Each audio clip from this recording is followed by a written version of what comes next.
Hello, Royal Sussex squad.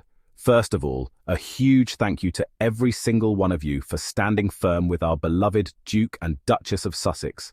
Your unwavering support means everything.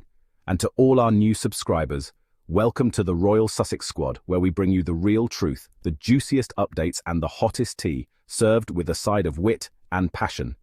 Now, if you're here to troll, step aside. This space is for those who believe in justice, fairness and truth. And today, we're diving deep into a topic that will have the tabloids and royalists frothing at the mouth. Buckle up, because this is about to get intense. Once again, the British tabloids had worked themselves into a frenzy over something completely trivial: Archie's American accent. Instead of celebrating a young child's growth in a loving home, they had chosen to clutch their pearls, claiming that Meghan had somehow erased his British heritage. The hypocrisy was astounding. These were the same voices that once branded Meghan as too American for the royal family, and yet now they lamented that her son sounded American. The contradictions exposed just how hollow and baseless their outrage had always been. As if that weren't ridiculous enough, another narrative had begun to surface, one even more absurd than the last. The tabloids had accused Meghan of breaking child labour laws simply because Archie had been seen holding a tiny watering can. Yes, the press, in their desperate need for scandal, had labelled a toddler's innocent act of helping in the garden as forced labour. Their obsession had reached new, laughable heights. What next? Would they claim that Lilibet stacking building blocks was a violation of workplace safety regulations? And then came the water crisis allegations. In their unrelenting mission to demonise Meghan, the tabloids had somehow blamed her and Archie for California's drought. A child watering plants had been twisted into an accusation of climate irresponsibility. The headlines practically wrote themselves: Meghan Markle and her toddler single-handedly drain California's water supply. The absurdity of it all would have been comical if it weren't so painfully predictable. The most disturbing part, however, had been the ongoing demand from royalists and tabloid journalists for more access to Meghan and Harry's children. These were the same people who, for years, had hurled abuse at Meghan during her pregnancies, the same ones who had relentlessly pushed false narratives about her family. And yet, they now insisted that Meghan owed them glimpses into her children's lives. The hypocrisy had been staggering. One minute, they had denied Archie and Lilibet's existence, and the next, they had demanded that Harry bring them back to Britain to be raised under the royal institution's watchful eye. The entitlement had been nothing short of disturbing. Of course, the biggest controversy, if it could even be called that, had been Archie's accent. The same commentators who claimed to be indifferent to the Sussexes had spent hours dissecting his speech, analysing every syllable with ridiculous intensity. They had presented their so-called expert opinions, lamenting that this innocent child's way of speaking had somehow symbolised Harry's final betrayal of Britain.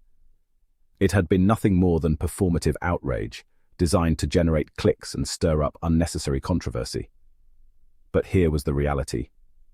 Meghan and Harry's children had been growing up in a loving, nurturing environment, far from the toxicity of the British press.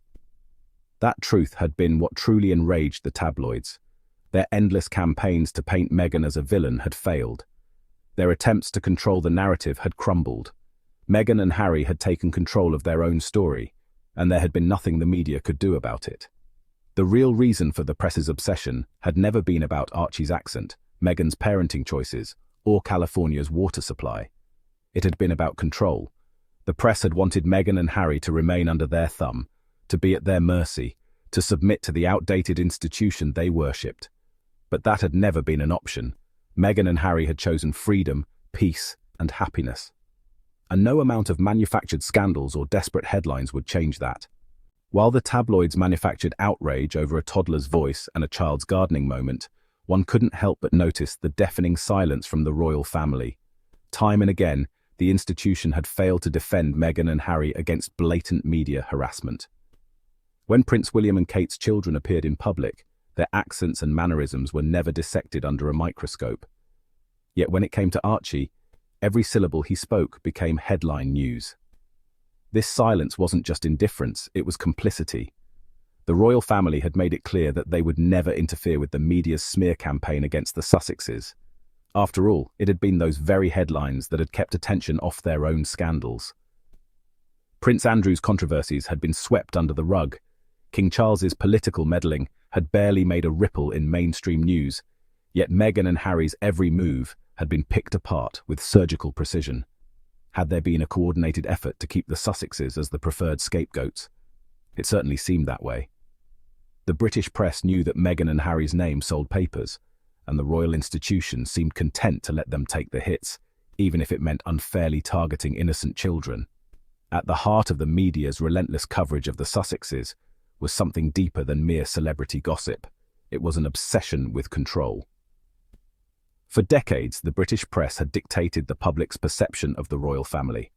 They had crafted the fairy tale narratives, glorified certain royals, and vilified others to fit their agenda. But Harry and Meghan had shattered that illusion. They had walked away, refusing to play the game, and in doing so had exposed just how toxic that system had been. The media's desperate attempts to drag them back into the fold weren't just about headlines, they were about punishing them for daring to leave.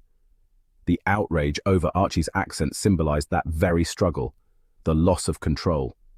If Archie didn't sound British, if he wasn't raised within the royal bubble, it meant that Harry had truly moved on.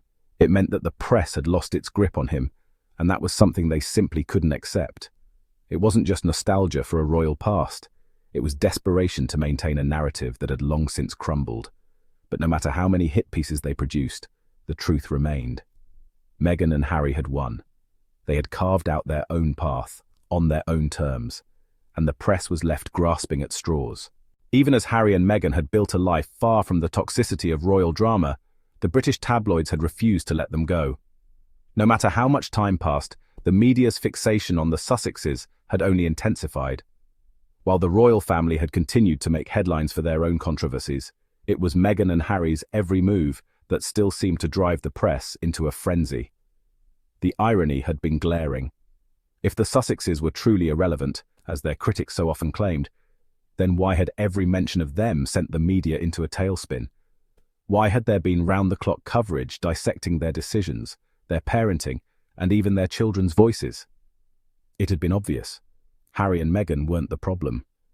The problem had been the royal institution's fear of their independence and the media's desperation to keep them as their favourite scapegoats.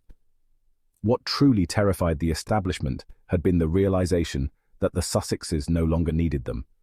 They had built a thriving brand, forged powerful alliances, and continued to tell their story on their own terms.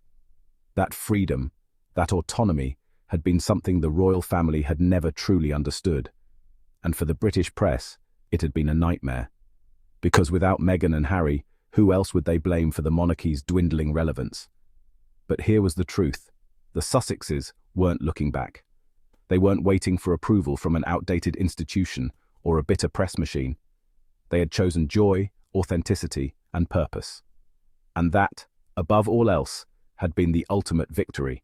So let the tabloids scream, let the trolls rage, because at the end of the day, Meghan, Harry, and their beautiful children are living their best lives. And we, the Royal Sussex Squad, will continue to uplift and celebrate them. Make sure to hit that subscribe button and turn on notifications so you never miss a single update. And if you love what we do and want to support the channel, consider dropping a super thanks.